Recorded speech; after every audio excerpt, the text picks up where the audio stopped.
thinks that, Donald Trump was somehow ripped off in some crazy conspiracy organized by the dead Hugo Chavez, the decomposing in the grave Hugo Chavez, along with George Soros and God only knows who else, the Clinton Foundation, just to hit everybody's QAnon hot button, right? He's saying he understands that a prosecution of this man might seem political, but everybody's got to wrap their brain around the fact that this man took a dump so hard on America and Americans' democratic principles and the law in this country, because he worked on the obstruction of justice portion of the Mueller report and says, listen, this man obstructed justice no less than 10 times. No less than 10 times. He dangled pardons. He gave clemency to people who were duly adjudicated guilty, like Roger Stone. That there is tons of evidence that Donald Trump committed crimes and obstructed the very investigation that he was tasked with doing. And the evidence includes testimony from Donald Trump's White House counsel, Don McGahn, that he ordered the firing of the special counsel, Bob Mueller, and then asked Don McGahn to lie about that fact when it was reported in the press, and that was just one example of the obstruction, and that the extraordinary efforts he took to influence the outcome of the jury in the Manafort trial, all these things, and that if you let a president of the United States go, if you don't bring federal charges, let alone the stuff he did before he was president, the financial crimes, if we don't prosecute him, the precedent for a lawless president and the whole idea of the special counsel is done. Clear for takeoff. Randy Rhodes Air Force. RandyRhodes.com. Herky jerky. But we need virus, neither do you. Joe Biden. 70-38-44.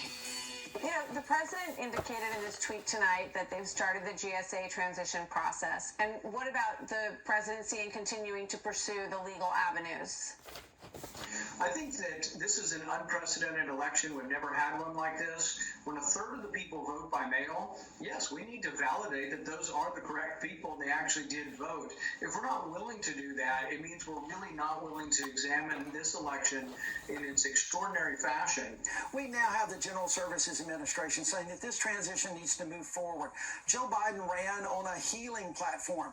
That's what we need to be doing right now. We don't need to be attacking one group or the other right now, but particularly going after, black voters who have enough issues across this country with trying to cast a ballot, and then to disperse all of them. It's an insult to the community. It's an insult to all of those who really went to the polls. Everyone wanted a high voter turnout. We've encouraged people to get out to vote, and now we're insulting them by saying, well, it's just all fraud. And it's really a sad commentary on the lawyers that are pursuing these claims. Well, of course, there is an opportunity to change the Electoral College outcome, because that's just a projected winner at the moment. No states have actually put forward their slate of electors, and that vote doesn't even happen until December 14th. Our legal strategy is to make sure that every legal vote counts and is counted fairly and accurately, and we have time again until December 14th at least, where those electors for the Electoral College will vote. And so our strategy is to make sure that we continue to challenge all of these false and fraudulent results. This crisis is ravaging our nation.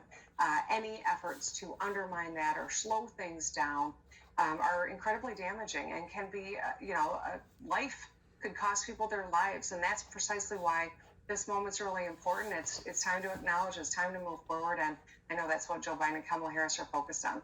So that's the sound of this country, completely divided. You have the lunatic fringe, the Rand Pauls, that think that signatures were not verified, that sit on Fox News and insinuate that there was fraud still. Jenna Ellis, who says, oh, it ain't over till it's over. You know, we have until December 14th when the Electoral College meets to, you know, rig this election the other way. Like I said, I have to expect Donald Trump will say, I'm going to, you know, uncredit the Electoral College, as if it's a, you know, take away its accreditation as if it's a real college. I mean, this is really sick. And so here we are. It ain't over till it's over. You have her tweeting, Jenna Ellis tweeting today, that watching Joe Biden fill out his cabinet, watching Joe Biden introduce America to the new National Security Advisor, to the new Treasury Secretary, to the new Department of Homeland Security Secretary, to the new, who else did he pick today?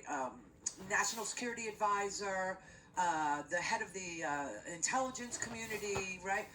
And she said, oh, you know, for me, it's like watching fantasy football. That's what it's like because, you know, it's a fantasy that he's going to be the president.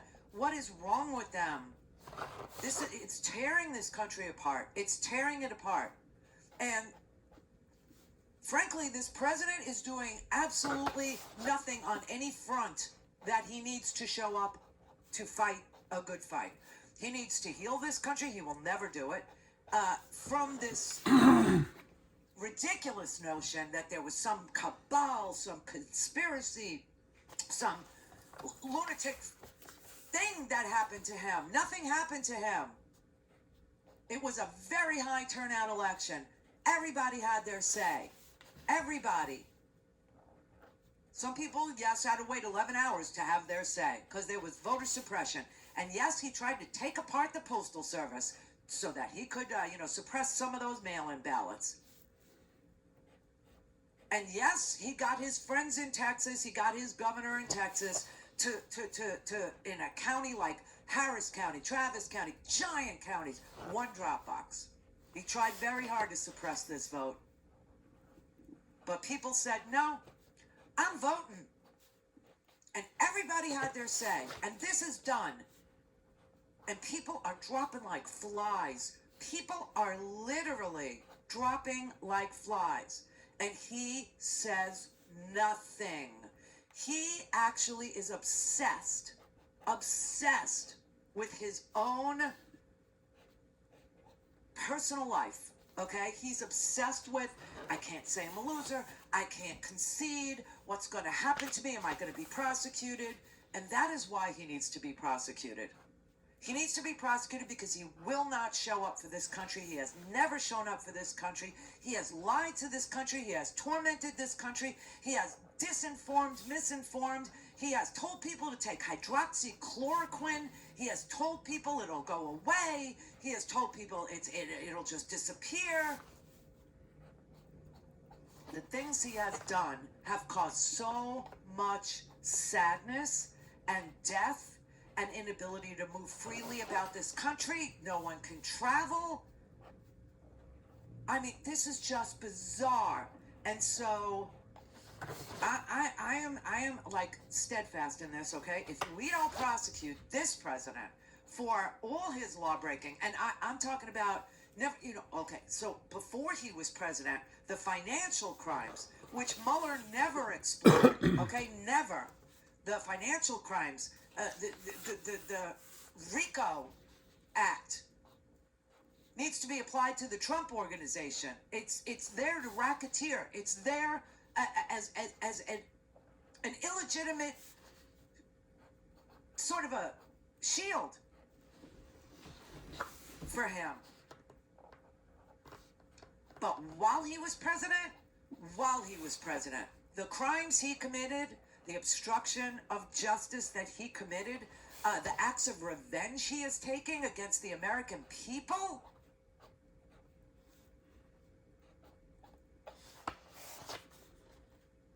he has to be prosecuted. I am so sorry.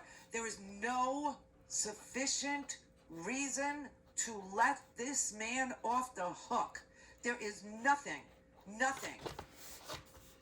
that you could say to me or to any law and order, right-thinking, upstanding, swear an oath to protect and defend the Constitution American that would justify letting him slide. Now, I will tell you what Rupert Murdoch's thinking of doing. See, we can either prosecute this man and hold him accountable for the things he did to this country, to the things he did, to the dangling of pardons, to the granting of clemency to felons, to the witness tampering, to the obstruction of justice, into an investigation about whether or not he welcomed and accepted foreign help in the last election, which we know happened. Or you could go down the Fox News road, because Rupert Murdoch is literally considering giving Donald Trump a $100 million contract to get him a TV show and a book deal so he will shut the F up about trashing Fox News. Rupert Murdoch thinks that Donald Trump might actually be able to get his followers to turn off Fox News and to start watching OAN or Newsmax TV, and he's willing to give Donald Trump $100 million.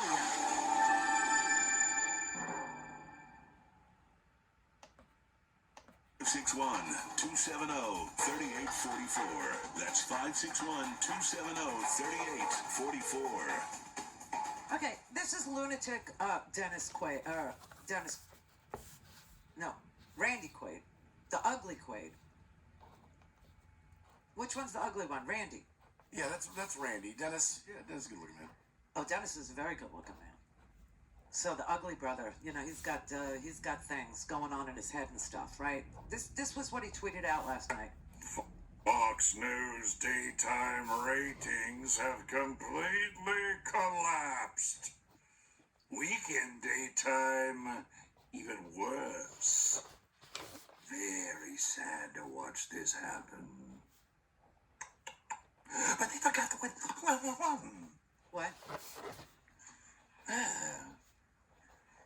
They forgot what made them successful. What got them there. They forgot the golden goose. The only difference between the 2016 election and 2020 is Fox News. He's releasing the Kraken, everybody. Even worse. Dial 56. It out last night. Fox News daytime ratings have completely collapsed. Weekend daytime, even worse. Very sad to watch this happen. But they forgot what. What? They forgot what made them successful. What got them there. They forgot the golden goose. The only difference between the 2016 election and 2020 is Fox News. He's releasing the Kraken, everybody. I mean, I don't know if he's auditioning to be Ursula in another Disney film, as the Kraken.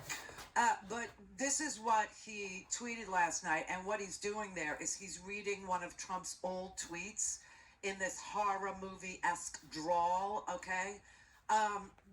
Because he's sending this message to the QAnon crowd, to the lunatic crowd, to the ones that think that we didn't have our say, and that this country didn't reject this purveyor of a pandemic, this purveyor of hydroxychloroquine, this man who told us to stick lightsabers up our bum, this man who told us to inject or inhale or sniff or snort or drink Ajax or freaking bleach, right? No, so this is what they're doing, right? And now Rupert Murdoch, honestly, is thinking about what to do about any trashing of Fox News that Donald Trump is likely to engage in and has already begun engaging in, blaming Fox News for his loss, okay, along with dead, decomposing Hugo Chavez and George Soros and the Clinton Foundation and God knows who else, right? About a Denver voting company, a company that's based in Denver, Colorado. Somehow it's Venezuela. I don't know. But he's thinking about, because he doesn't want Donald Trump to do any more damage, offering Donald Trump a $100 million contract for a TV show or a TV show book deal combo. I mean, this is just so unbelievable. Rupert Murdoch is afraid that the Trump loyalists are so disheartened, so completely pissed at Fox News that they're going to start watching One American News, or they're going to start watching Newsmax, or Donald Trump is going to go to Newsmax, or Donald Trump is going to start a channel. And Rupert is offering him $100 million to head off this competition. Can you believe this? I would like to spend a fraction of that and put him in jail. But the right wing, always CYA. Give him $100 million. Tell him, here's $100 million. Stop trashing Fox. Here, go work on Fox. Here's a time slot. Here's your own show. Here's a network. We'll start another one. We started one for Lou Dobbs. We'll start one for you. How insane is this country? We're being literally manipulated by an Australian dude? Holy crap.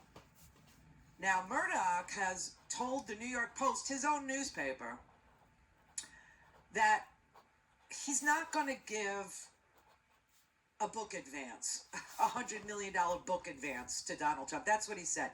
He said, hey, maybe I'll just give him a TV show.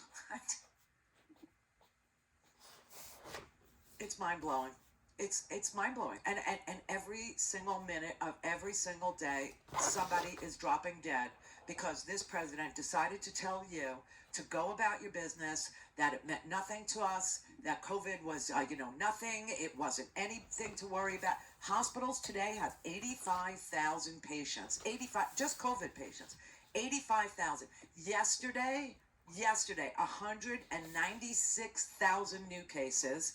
And today, you have, almost 1,000 people dead, and it ain't even 4 o'clock. We have added, in just the last 3 weeks, 3.2 million cases. It's doubling and tripling. And it just, he has nothing to say. He has nothing to say to us. He pardoned a freaking turkey. He took credit for the stock market. Are you kidding me? Are you kidding me? You know you've got a winner when Elizabeth Warren and the stock markets are praising and celebrating her pick. I couldn't agree more with you. The bottom line is she knows a lot of people. She's got a whole wealth of experience. I'd call her crisis ready.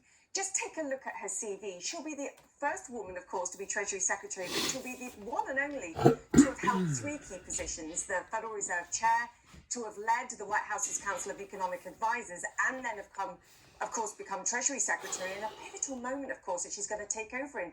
She has to look at the jobs market. She has to look at the broader crisis and be ready to act. And I think she will.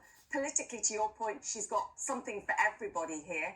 She's seen as someone who understands and is respected by Wall Street. At the same time, she's not seen as being cozy with them.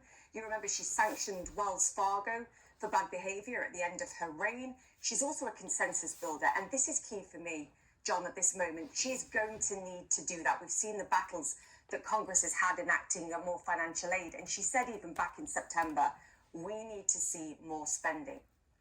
So it's Janet Yellen's appointment that is making Wall Street happy today. And Randy in Georgia. Hey, Randy Rhodes, long-time listener, first-time caller. Hello. I want to know what the hell is going on. My father fought the Russians via the Koreans in the Korean War. If he was still alive and saw this business with the bomb sniffing airplanes, the nuke sniffing, tearing them up, taking them and destroying them and throwing them away. You know what?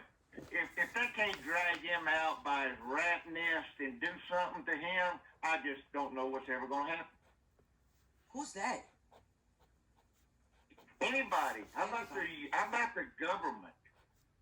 He's just selling out to the Russians. He's giving everything to the Ruskies before he burns it down and pisses in every corner and kicks the walls and leaves.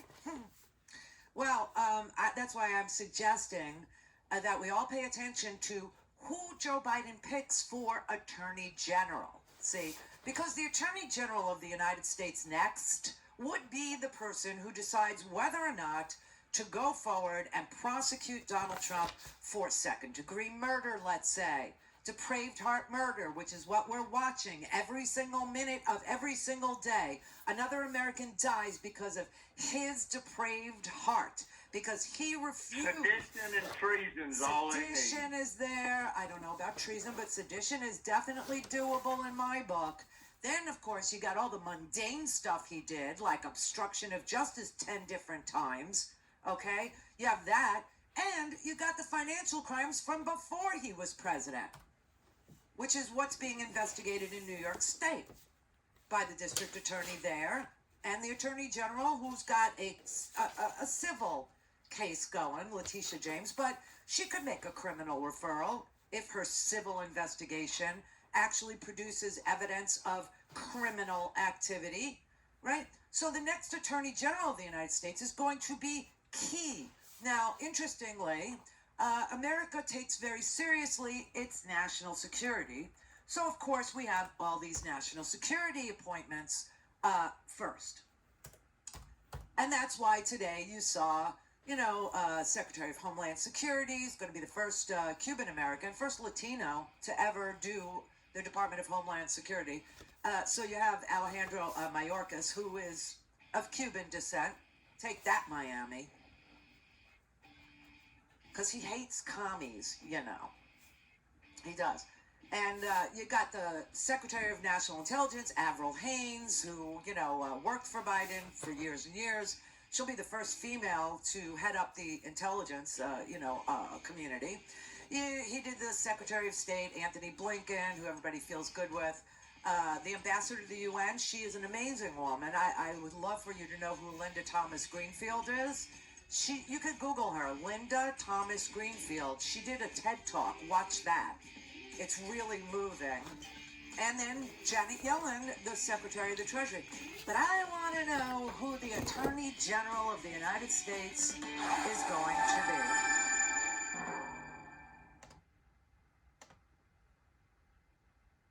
I'm at full time, denied federal plans to work with the Disappear one day. It's vehicles could take over.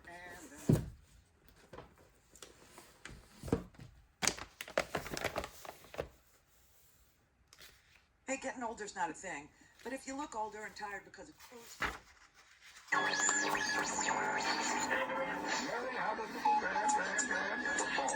We believe that all men are created equal. To the magnificent mosaic that is America. Radio beacon to radio beacon.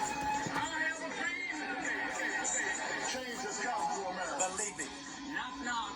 Who's there? Figment of your imagination. Randy Roach Show. Turn up your mind. It's going to disappear. One day, it's like a miracle. It will disappear. We're prepared and we're doing a great job with it, and it will go away. Just stay calm. It will go away. But I think what happens is it's going to go away. This is going to go away. This virus is going to disappear. It's a question of when. We're doing so well after the plague. It's going away. I said it's going to disappear. I'll say it again. But it's going to disappear. Does that discredit and I'll you? be right. Oh, my God. I mean, this is the definition of depraved heart murder in the second degree. It is. And somebody needs to come into this attorney general position knowing that and willing to move forward and prosecute this president for sedition, for murder too, for enriching himself while he was president, obstruction of justice in the Mueller investigation, all these things. And I don't, listen, there are a lot of names floating around, a lot of names. Everybody's got an idea, I think. Who thinks about, what is needed here? Andrew Weissman, like I said today, he's got a New York Times op-ed that says that there is no sufficient reason to let Donald Trump off the hook. He said he does not come to this position lightly, that Donald Trump needs and must be prosecuted, that he must be investigated and, if warranted, prosecuted for federal crimes. And he was a senior member of the investigation led by Robert Mueller.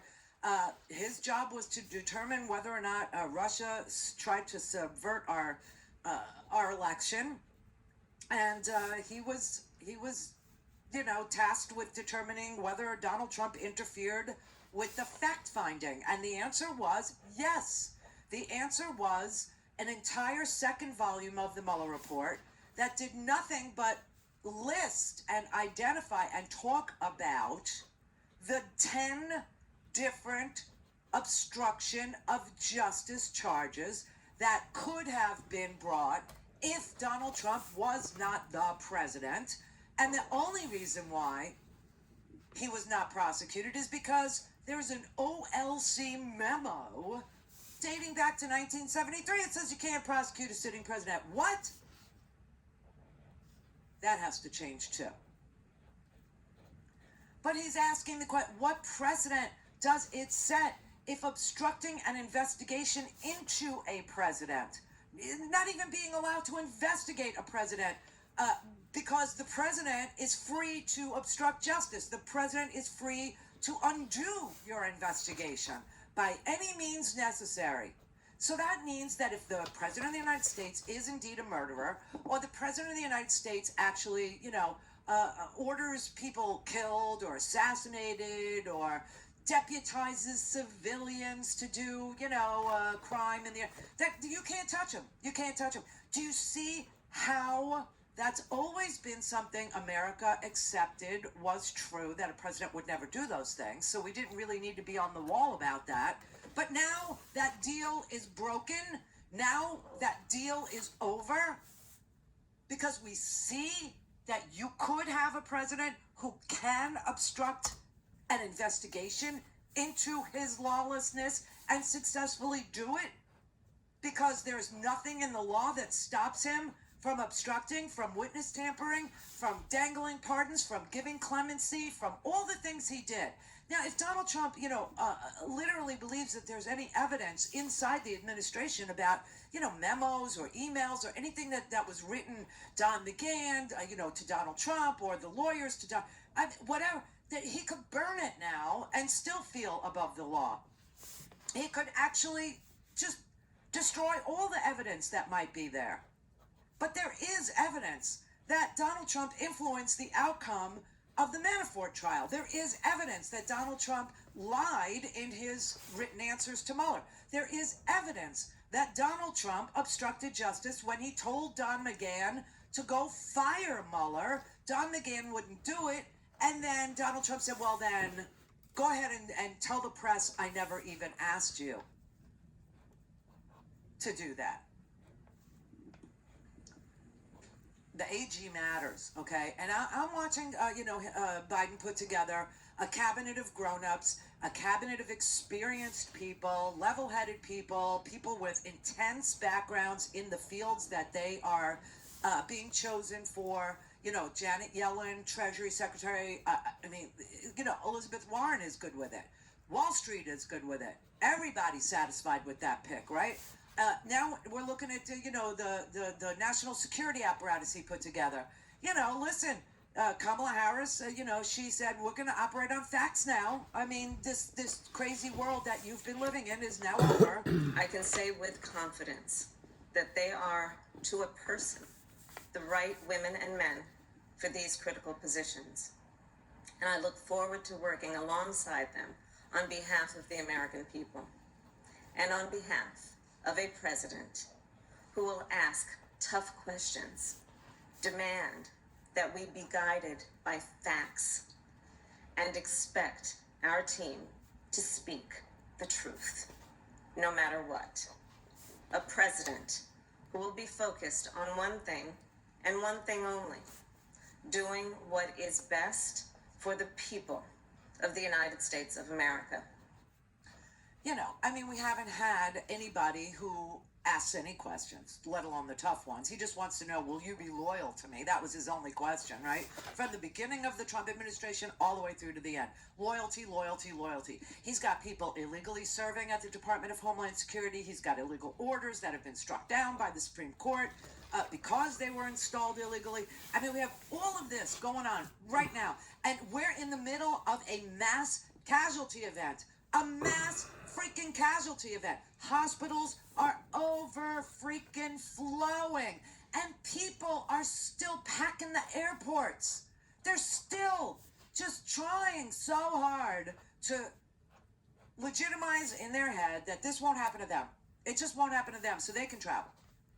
You know, it happens to other people. Or Donald Trump is telling the truth. It's just going to go away. And everybody's sounding the alarm. You know, don't travel, please. I'm really concerned about this. These numbers are beyond disturbing. What most concerns you? Well, what most concerns me now is, you know, the immediate situation with people traveling from different places, coming home for Thanksgiving.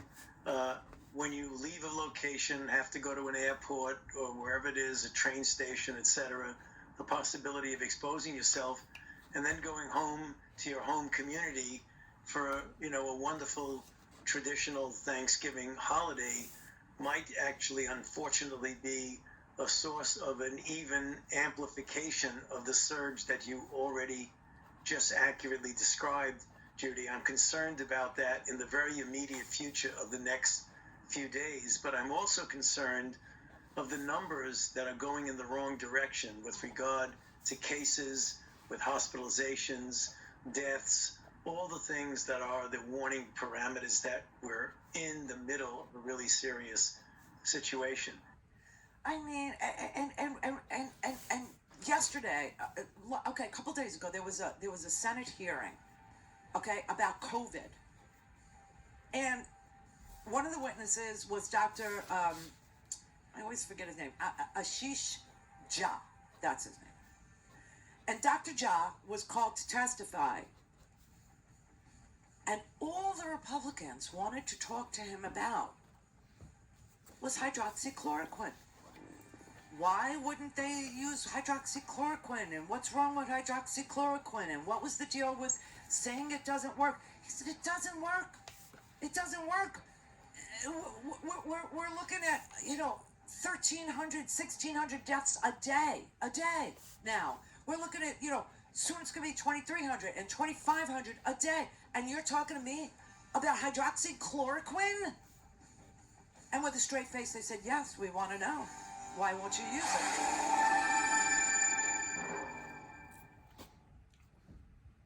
Now, the top of the hour on the Progressive Voices channel earlier.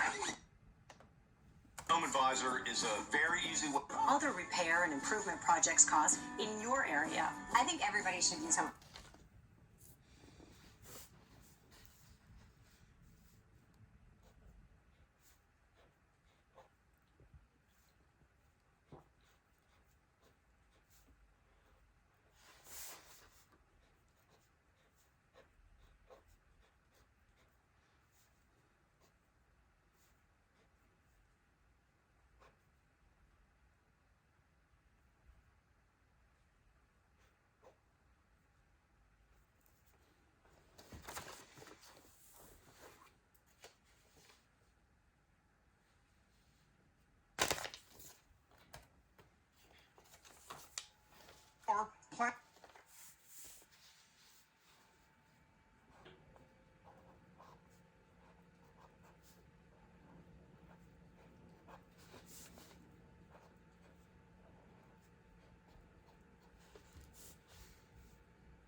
They evicted the strikers from their plantation homes. Many evicted black workers made their way to the black section of Thibodeau. White armed men began to picket around the black neighborhood. 2 of these white picketers were fired on by an unknown person. In retaliation, for more than 2 hours, the vigilantes rained gunfire on black strikers and their families. At least 30 black strikers, and possibly many more, were gunned down. And in the end, the strike was crushed. Labor History in 2 brought to you by... Don't give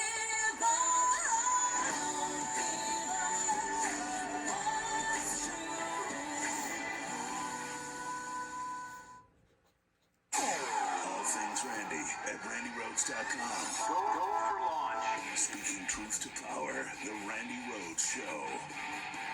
You had a group of senators mired in the idea of hydroxychloroquine. What did that hearing tell you about the state of mind of the people who are forming policy around this, who could actually step in and do something to slow what you've just described? Yeah, well, it was a very, very odd event. And it was odd in the sense that we have some really big challenges in front of us, right? And instead of talking about those, the entire hearing focused on hydroxychloroquine. Oh, my God. Hydroxychloroquine was an interesting topic in March and April. But by May or June, we'd all moved on. And the reason we moved on is that all the data came in and it doesn't work. And what it reminded me of is that we live in very different kind of information architectures or information bubbles, right? There are a small group of people who still believe that hydroxychloroquine is sort of the miracle drug. Oh my God. And that there's a vast conspiracy of all of America's doctors and scientists to deny the American people this drug. And that's what we need to be focused on, and that's what we need to be talking about. There are always conspiracy theories in the context of crises. But how it landed in the Senate, in the Homeland Security Committee, that to me is the baffling part. That stuff usually doesn't make it into sort of the upper chambers of our government, and there it was. And it was such a window into why we haven't responded better, if that's where the leadership's thoughts and focus is. It's so sick. It is so twisted. It is so bizarre. No more Republicans. The GOP is done, okay? It's over. Find another thing. There's no leadership in that party. They're still talking about hydroxychloroquine at a Senate hearing with 12 million cases. 1,374 Americans have died today. So far, and now it's 422. Just so you know. Hospitals are freaked out. Doctors are saying we are terrified of what is to come. This traveling over Thanksgiving is going to explode cases. It's going to explode hospitalizations, and it lags. So look for Christmas to be the darkest of the dark winter. All because we have a president who doesn't give a damn. And a Senate who cannot lead. A Senate that's still asking about hydroxychloroquine. Oh my God. Oh my God.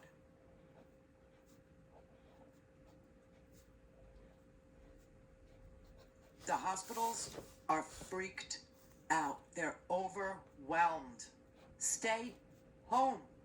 Dozens of nurses from the U.S. Air Force are reporting for duty at several hospitals in North Dakota. Oh my God. The largely rural state is now being ravaged by the latest wave of the pandemic. We could have avoided some of what we're seeing right now if we would have done more stringent types of measures sooner. The U.S. is now on pace to soon hit another benchmark, 200,000 daily infections. An American now dies from the virus about every minute. In small-town hospitals, overwhelmed frontline workers say they're running out of options when they need to transfer patients. The fact that we may not be able to get a bed at one of the Omaha facilities for hours, it's very nerve-wracking. In New York, this field hospital has reopened to cope with a surge of COVID patients on Staten Island. We all knew there was going to be a second spike because that's just what viruses do. Across the country, there's a staggering demand for COVID testing, from California to Colorado to North Carolina. Long lines ahead of the long holiday weekend. And about 1 million Americans a day flew by air over the weekend, despite public health officials begging people to stay home and avoid large gatherings this Thanksgiving. Experts point to Canada as a cautionary tale. Infections and hospitalizations shot up after Canadian Thanksgiving last month. Now the Toronto area is on lockdown. People we're seeing in here are very sick. At the University of Wisconsin Hospital in Madison, we toured last month, they're now up to 6 COVID units. Oh my God. Hundreds of healthcare workers there have now signed an open letter and taken out a 2-page ad in the local newspaper reminding the public to take health guidelines seriously and wear a mask. Hopefully the people of Wisconsin know that we have no agenda other than we want people to survive this pandemic. Oh my God. It'll go away, everybody. It'll, like a miracle, it'll go away. What if we could inject bleach? What if we could inject light into the body? So now we wait in line for tests. Now we wait in line for food. Now we wait in line to vote. 5 hours here, 6 hours there, 11 hours there. Yeah, he's a great president. He's great. Mabel in Michigan. Hi, Randy. Hey, Mabel. Thank you for taking my. Sure. Thank you for taking my call. May I wish you a happy Thanksgiving. Thank you. Same to you. I wonder how he thinks we're all going to have a Thanksgiving. I'm going to be safe. I'm not going to have any guests over, and but I wanted you to know it's because my heart is so broken. I can't even think about sitting down and having dinner, and my son is gone. It's just, this man has created such havoc for us. You can't even call on your friend because they're broken too. I can't, every home just about has been touched by this COVID. Yeah. And he stood on it for months. He should be held accountable. I agree. I'm so sorry. Yeah, it's so devastating. You know, I have nightmares, and I think about other children that are being left without parents, and then their other families are left without their source of income. My son left a grown son and a daughter that they depended on him. We wanted him to do. He was doing great things with his life. He had attained a great job, and he had almost had his American dream in place, and now he's gone for carelessness of Donald Trump. Please, I hope that the new administrators kind of calm my heart. It makes me feel that maybe we have a chance of prosecuting this man. I'm looking so forward to it, and I thank you for the opportunity to speak on it. Thanks. I'm so sorry, Mabel. I'm so sorry. Yeah, everybody's heartbroken. But I happen to remember her. She had called before because you don't hear the name Mabel all that much. It's a great old name. But she lost her son to COVID, and he left 2 kids. She's all alone at Thanksgiving now. And we're not having Thanksgiving either. No. I just, there has to be justice for this. There has to be. It's not just because he's the worst president ever. I mean, it's because he killed people. He was derelict in his duty. He's committing sedition. Each time he refuses to concede. Each time he says, oh, we're going to prevail in the end. Each time he gets these crazy people even crazier and willing to commit horrible crimes because he is telling them it's time for revolution or I've been cheap. This all has to be, he has to be accountable for this.